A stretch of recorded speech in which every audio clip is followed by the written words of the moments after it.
Can you explain how you actually got, how you actually came to join the band in the first place?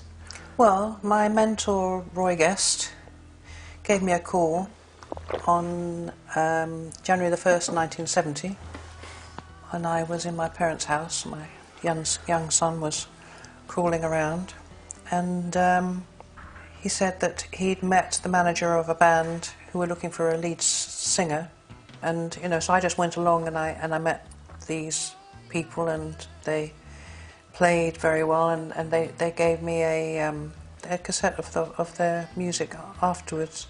I remember sitting on the steps of at the Shaftesbury Theatre, so I was still in the show, and thinking, well, this is really really gorgeous, powerful music. This is proper music. It's very it's rock. It was still rock music, but it was and they needed lyrics because they had bits and pieces of songs, but they needed to kind of finish them off. And I loved words. I loved working with words and crafting words. And so we went off and rehearsed together and got the set together, and then went off on the road for 9 months. I mean, I'd left college and I'd gone into hair, and so I was paid for doing what I was doing for 2.5 years.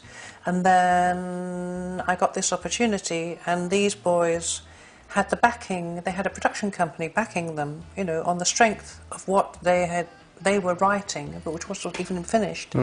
They had the MD of Ireland Music funding, their living expenses, and so so we all moved into a flat together, because I lived out in Essex before then, so we could all be easily work together and go off to concerts and rehearse and develop everything.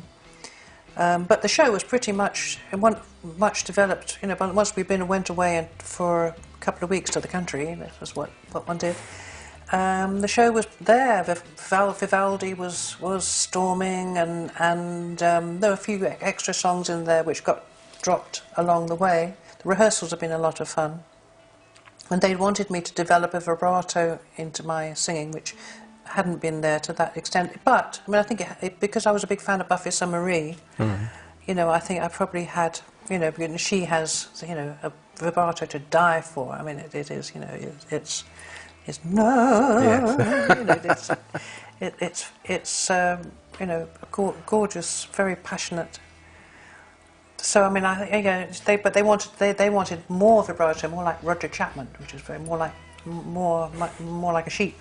So somewhere in between, So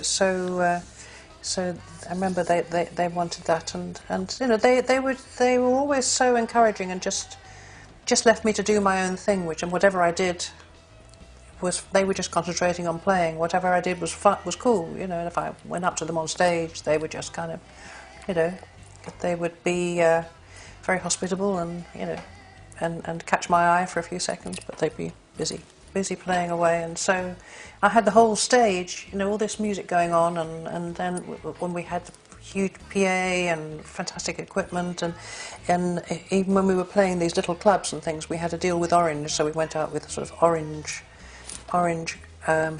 speakers, and we were getting sponsorships for things. So, it's just very, very lucky to be in to get those two lucky breaks straight after each other. They take them again.